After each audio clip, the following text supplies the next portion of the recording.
this nation and for the world.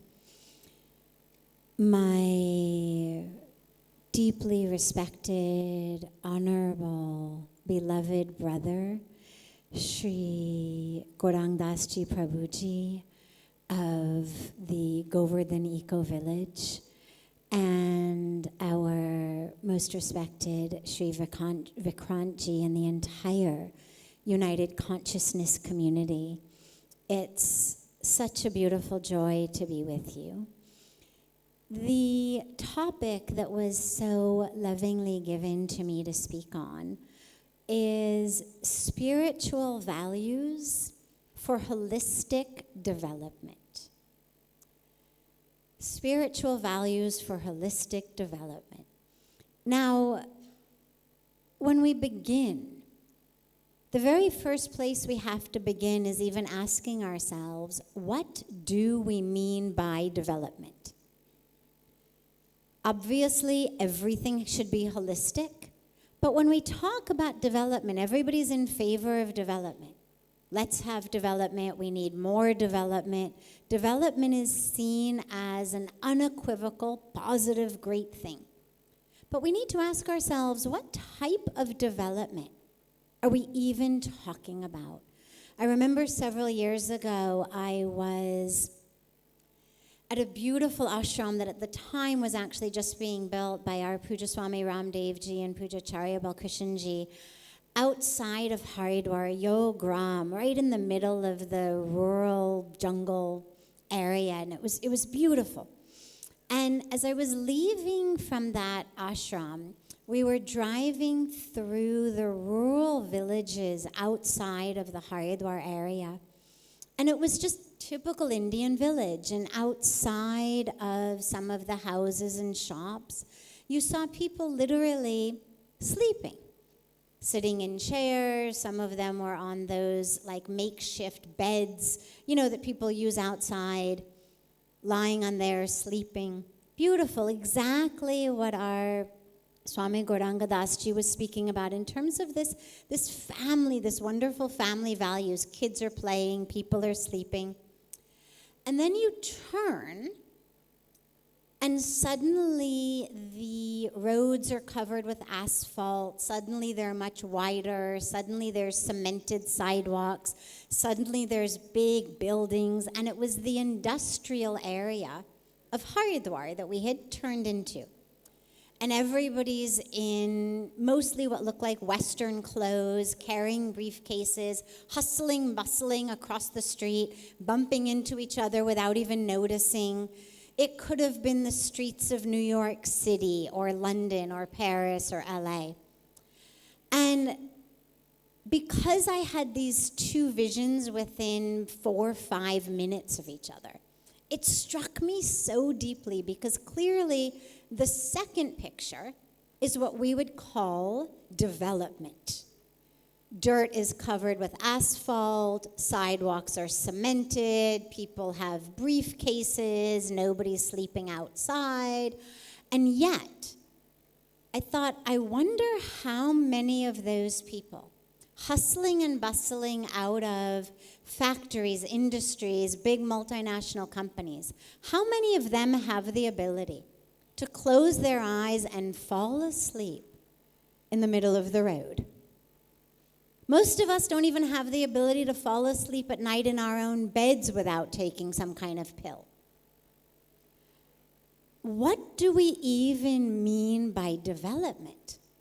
How many people these days are suffering from insomnia? And you think this guy, who we are considering undeveloped, who probably all kinds of organizations are going in to try to bring development to the village. Well, the bold kushe, he's very happy, neen badiya se aate hai, his sleep comes wonderfully. Middle of the day, in the road, no problem. So we need to really ask ourselves on a deep spiritual level, what do we mean by development? Now, obviously, we need roads. Obviously, we need institutions. We need that type of development. We need jobs. We need industry. And yet, let us be really clear because what we're seeing today across the world, I come from America. I've had the wonderful blessing of living on the banks of Mother Ganga in Rishikesh for the last 27 years. But you take a country like America, where we've acquired everything, achieved everything, attained everything, and yet, at night, नींद लाने के लिए गोली खानी पड़ती. We have to take medicine to fall asleep at night. Our beds might be made of gold, but sleep doesn't come. And you think, what have we actually achieved? Rates of depression, rates of anxiety, rates of mental illness, rates of suicide are skyrocketing at the same time that we are achieving and acquiring and attaining and building and developing more and more across the world. So we have to be very clear about what do we mean by development. One of the anecdotes on this that I share all the time is back where I'm from in Los Angeles and Hollywood. If you ask almost anyone who's walking out of their car, rich people, successful people, opening the doors of Mercedes, and you say to them, how are you? You get a whole list. This is wrong, that's wrong, this problem, that problem. But you go to the Himalayas, you go to the banks of Mother Ganga, and you ask the lady who's carrying firewood on her head, back to her village to cook the evening meal. How are you? Aap kaise hain? And she says, Bas, Bhagwan ki kripa. It's God's grace. You ask the sweeper on the streets of Rishikesh, kaise hain? Bas, Ma Ganga ki kripa. It's just the blessings of Mother Ganga. So we have to be very clear, what are we considering development? We should not forsake all of that gives us richness and depth and meaning in our lives for that which simply puts money in our bank account or builds us a bigger house. His Holiness the Dalai Lama once said, you could have the penthouse, means the very top floor of the tallest building in the most beautiful city of the world. But if you're depressed, all you're going to be doing is looking for a window out of which you can jump.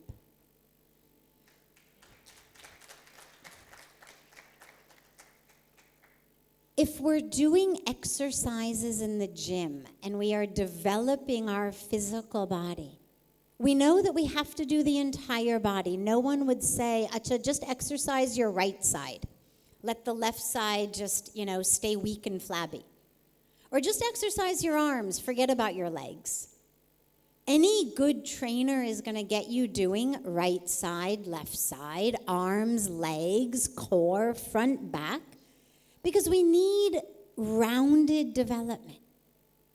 But currently, the vision that most of us in much of the world has of development is a lopsided development. We're talking about external things and buildings, but we're not talking about ourselves. और ये मैंने भारत में आकर देखा कि America में, पूरी waste में वैसे जहाँ जहाँ देखते हैं तो सब कुछ बहुत बड़ा बड़ा लगता है. गाड़ियाँ बड़े बड़े, मकान बड़े बड़े, सड़कें बड़ी बड़ी, everything is big. लेकिन भारत में आकर मैंने ये देखा कि बड़ा होना कोई ज़रूरी नहीं है, बल्कि बढ़िया होना चाहिए.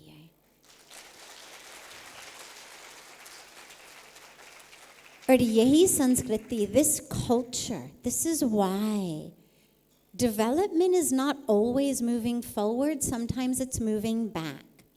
And the development that we need today is a development that on some level moves back to our traditional teachings, ethics, values, morals, what we call Bharatiya Sanskriti, this culture that reminds us of who we are and how to navigate in the world. And of course, if you look at yoga, Dr. H.R. Nagendraji is here. If we look at yoga, well, you just take the 8 limbs of yoga and it's perfect development. From ethics to enlightenment. From yam and niyam up to samadhi. How do you develop yourself? How do you develop in your relationships? How do you develop your body? And how do you develop more and more subtly your deep awareness so that we reach that state of actual union? This isn't anti-science. A lot of people ask me, well, but what about science? Well, I'm a scientist by heart. My academic background is pediatric neuropsychology. I'm a scientist. I was in the midst of getting my PhD when I came to India 27 years ago. I love science. Nothing I am saying is anti-science. Science is fantastic, as long as we don't turn to it for happiness, peace, meaning in life, or fulfillment. And that is where the science and the spirituality needs to go together. Science takes us to outer space. It's wonderful. On the moon, on Mars, in space.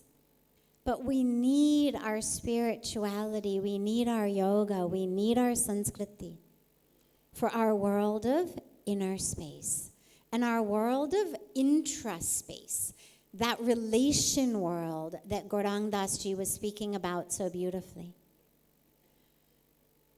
What are those spiritual principles?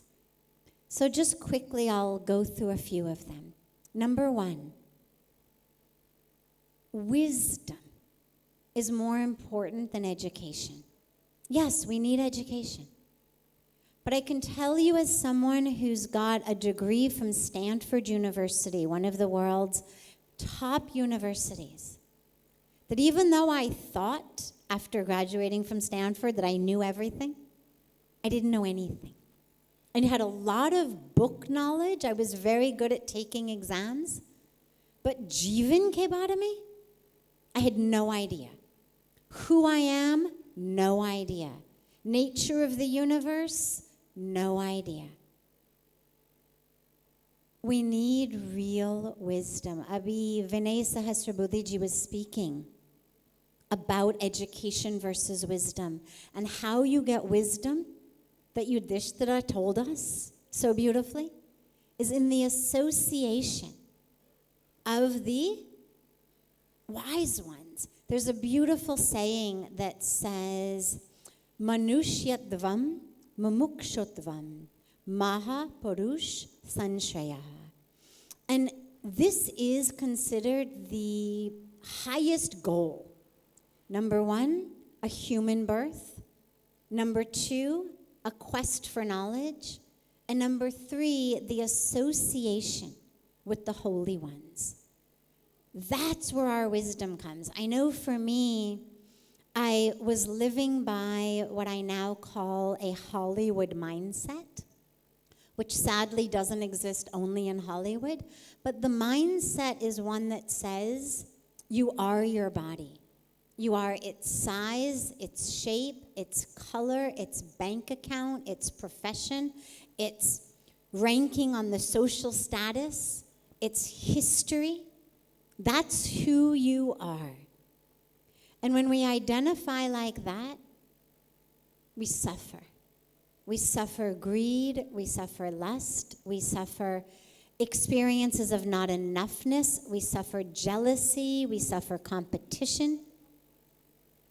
The Himalayan way, the Himalayan mindset, which I learned coming to India, is that which teaches us you have a body, but you're not the body.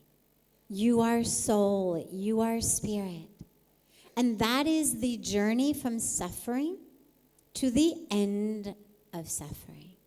And that teaching is what's so critical, is that mindset shift from Hollywood way of thinking to the Himalayan way of thinking, from education to wisdom. We also need the awareness of who we are, inseparable from each other, inseparable from the universe. This is where we're taught Aham Brahmasmi. Soham, all of these beautiful Mool mantras that we teach in meditation. It reminds us, I am not separate. I am one with the divine. I am not my body. I'm not my weight. I'm not my bank account. I'm not what someone tweeted about me. Neto, everybody's mood is all off these days because what somebody tweeted, what somebody commented. I am not that. I am soul. I am spirit. We need a commitment to diving into the yoga of Gyan Yoga, Bhakti Yoga, Karma Yoga, as Bhagwan Krishna gives so beautifully in the Bhagavad Gita. That wisdom that we get through self-study, through association with the wise ones, that then blossoms into love. And love is the energy that makes everything possible. There's a beautiful line that we sing every night at Parmarth Niketan in the Ganga Arati that says, Sabse unchi prem sagai. The highest form of love is love for the divine. That bhakti, that ras of bhakti, that juicy ras of bhakti is what brings that joy and meaning to our lives. And then Karma Yoga, how we move through the world, how we live, the choices that we make, living in ahimsa, living in integrity, doing whatever we can to bring about that Ram Raja, that era of, that reign of righteousness, goodness, integrity, equality, love. And we need to be focused on our dharma. What is our dharma? Not how can I steal what someone else has, not how can I push myself forward, not what for me, but what through me. And lastly, we need this beautiful teaching of our scriptures around sustainability. If we don't have a sustainable planet, nothing else matters. We must live sustainably. There's a beautiful teaching in the Upanishads that says, Isha vasyamidam sarvam, yat kincha jagatyam jagat, tena tyaktena bhunjita, ma gritaha kasya svidhanam. And what it teaches us in closing is everything in this universe is pervaded by the divine. First of all, that means you. You are not separate from the divine. You are not stupid or weak or ugly or worthless or all of the things that we think about ourselves. You are divine. But so is all of those around you. The human beings, all beings. Therefore, be very careful how you live, because nothing belongs to you. This earth is not a resource. It is not something to use and abuse and discard. This earth is sacred. And since the earth is sacred, we care for it. We live with that love, with that care, with these teachings that our Sanskriti gave us. So, in closing, as we develop more and more in science, in technology, in commerce, in all of these beautiful external ways, we develop internally by actually going back to the truth of who we are and to these beautiful cultural values of our Sanskriti, Actually, just lastly, one last line I wanted to mention as I'm looking at Dr. Nagendraji is that yoga, this science and teaching of union and oneness, and also that united consciousness is so dedicated to, is actually the answer to everything that ails us today. From the depression, to the anxiety, to the addiction, to the divorce, to the conflict in families, to the conflict in societies, to the war, to the climate change. Yoga and oneness and unity is the answer, because all of that has one core cause: the myth of separation. When I feel separate from the divine, separate from myself, separate from others, we suffer and we bring suffering on the planet. When through yoga, through consciousness, we reunite, we bring healing to ourselves and our planet. Thank you so much for this beautiful opportunity to be with you today. Thank you, respected Sadhviji, for diving deep into how from Hollywood to Himalayas, the journey without and within can create a difference in our level of consciousness. Now the time has come to listen to one of the most eminent speakers and thinkers of our country, Honorable Gurumurthy Ji. May I request Gurumurthy Ji to throw light upon how we together as Indians and the world can together create and contribute in making a better world around. Would you like to speak?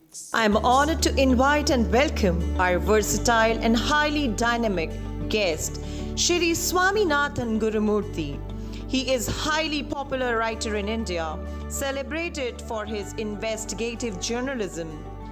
Hamish MacDonald, a well-known Australian journalist, wrote in his book, Polyester Baron, that Gurumurthy Ji's investigative work must rank among the most powerful examples of investigative journalism anywhere in the world.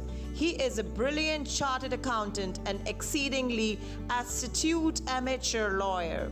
He is a visiting faculty of IIT Bombay in the domains of economics, finance and management. He is also a distinguished professor of legal anthropology in Shastra University, a corporate advisor of high standards. He is one of the founder of Vivekananda International Foundation. Gurumurthy Ji is also the chairman of its board of trustees. So ladies and gentlemen, please put your hands together to welcome Shri Swaminathan Gurumurthy.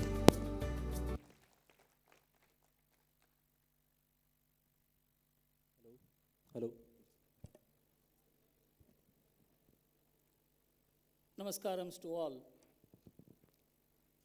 You know, the subject that has been given to me is spiritual democracy, a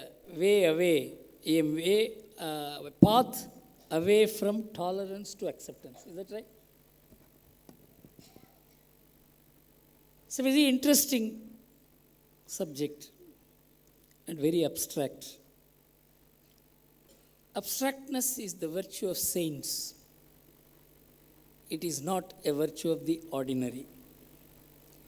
You know, we are living in Kali Yuga. In Kali Yuga, virtue doesn't play a great role in shaping either humans or the society, unless virtue is presented as a necessity. Even for day-to-day life, social life, economic life, political life, virtue should not be elevated to the level of being worshipped. What we are trying to do is virtue is worshipped. No, virtue is necessity. Unless you are going to present virtue as a necessity, spiritualism as a necessity, as an economic necessity, because I am an economic thinker, I will try and present it as an economic virtue. For example, Guru Nanak Ji spoke very interestingly with facts and figures about family life. And Sadhviji spoke about the necessity for spiritualization of life, whether it is science, whether it is sociology, whether it is economics or politics. We understand all that. This country is designed for that. This country is born for that. This country is actually the only hope for the world. But the challenge that we face is that our own education system, our own media, our discourse is teaching our people, evangelizing our people into believing that this is not the way to grow. This is not the way to growth. This is because this was the mandate that was given by the United Nations in 1951, that you have to discard your philosophy, your way of life, your relationships, if you want to develop. That is what has shaped the world and is attempting to shape India.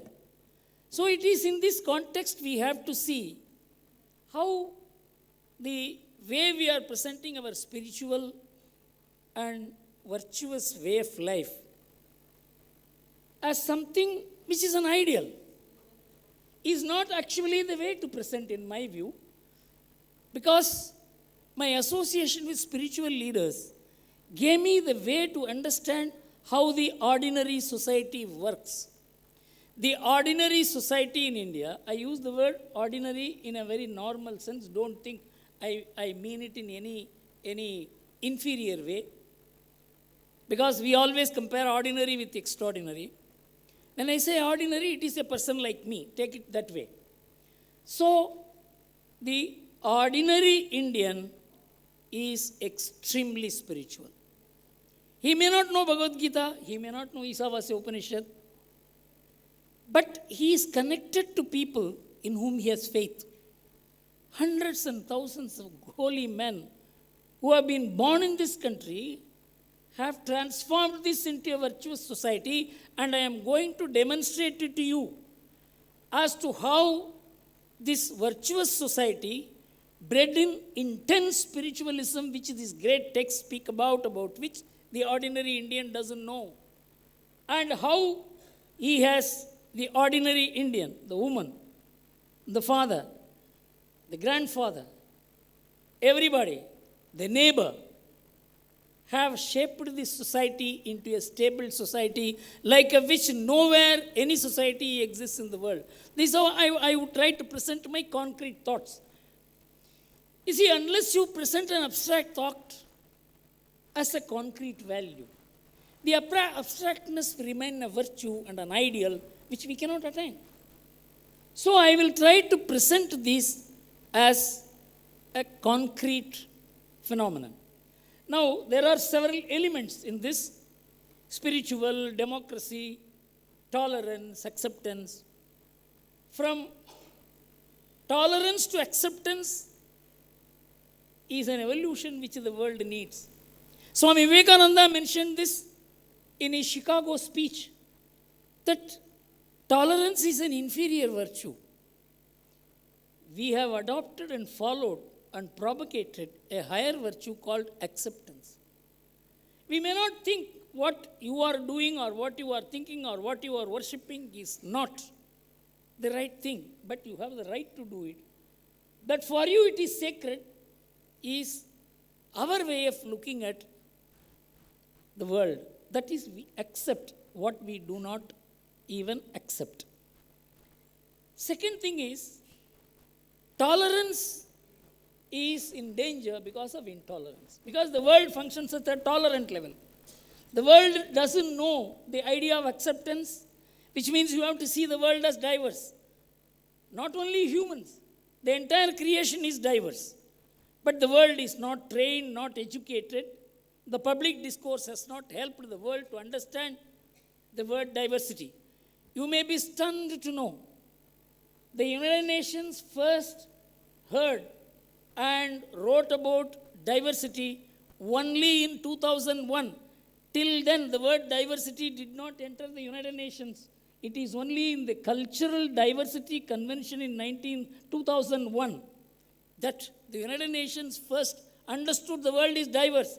So you can understand how the world was moving till 2001. Even while saying so, They said cultural diversity is so important, the whole human development will have to take place on that basis. But if there is a conflict between culture and human rights will prevail over culture. Human rights is an individual right. Culture is a collective virtue. If individual rights prevail over a collective virtue, there can be no family. There can be no community. There can be no neighborhood. You know, if I see my progress from being a young boy in a village to what I am today, you know how many